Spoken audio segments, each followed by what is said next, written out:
Senhor, tudo bem? Eu sou Laurent, nascido na Transilvânia, de raízes húngaras e hoje morando aqui no Brasil, país que me acolheu e que me encanta todos os dias.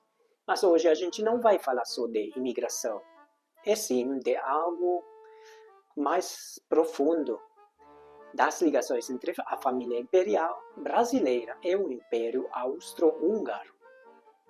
Sim, o Brasil e o Império Austro-Húngaro já estiveram muito mais conectados do que se imagina. Essas conexões se deram por meio de alianças reais, casamentos estratégicos e também pelos caminhos da imigração. Vamos começar com o casamento mais simbólico dessa relação. Dom Pedro I e Maria Leopoldina da Áustria. Ela era arquiduquesa do Império, filha do imperador Francisco II.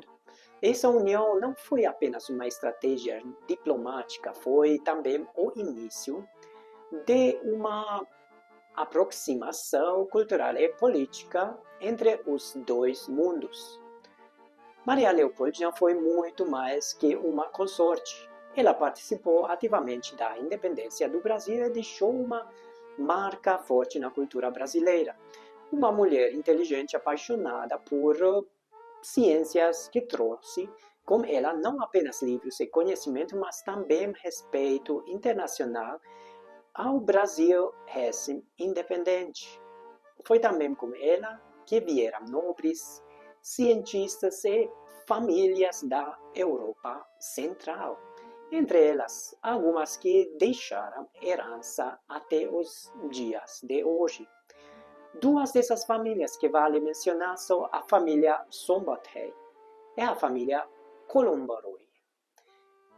Elas trazem no nome a memória viva de regiões da antiga Hungria e seus descendentes acabaram vindo para o Brasil em diferentes ondas migratórias.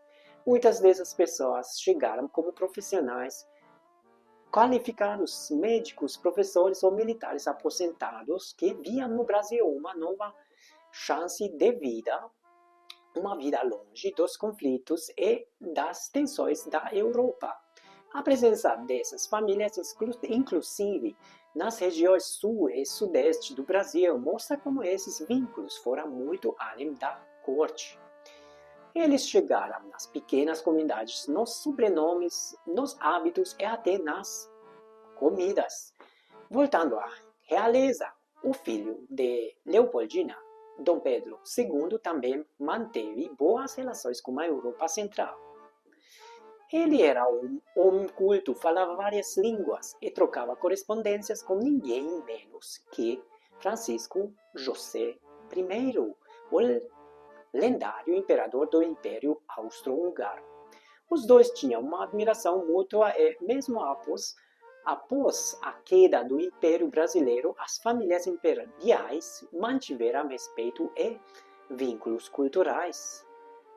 E a história se estende à nobreza do Império Europeu, como os Habsburgo.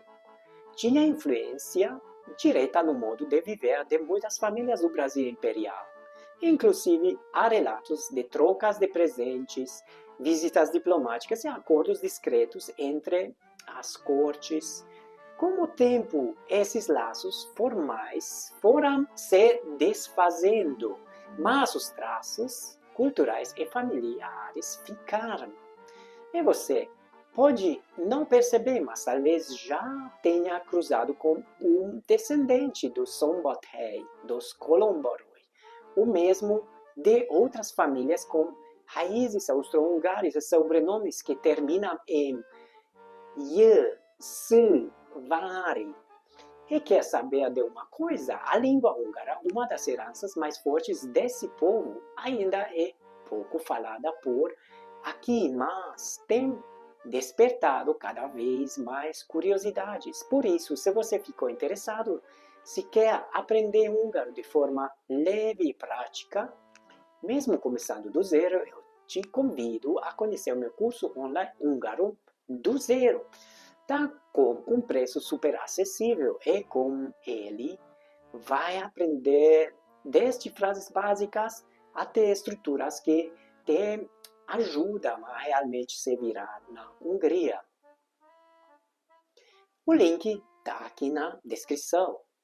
Agora voltando, essas relações históricas também mostram o quanto o Brasil, mesmo sendo tão distante geograficamente, sempre foi parte ativa dos acontecimentos internacionais. E mais, que nós brasileiros carregamos dentro de nós muitas culturas, inclusive a austro-húngara. Aliás, a cidade de Leopoldina, em Minas, foi nomeada em homenagem à Arquiduquesa Maria Leopoldina. É a outras cidades e bairros com influências sutis, mas reais dessa época.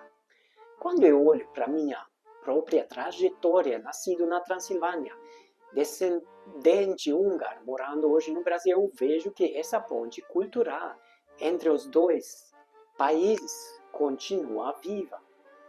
E é justamente isso que me motiva a contar essas histórias aqui, para mostrar que as conexões entre Europa e Brasil são antigas, profundas e surpreendentes. E você já conhecia essa história? Conhece alguém com sobrenome húngaro por aí?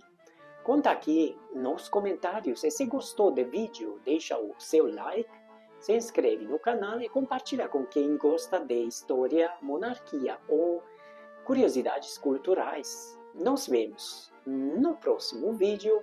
Até lá, Vojish Vislat, Sia.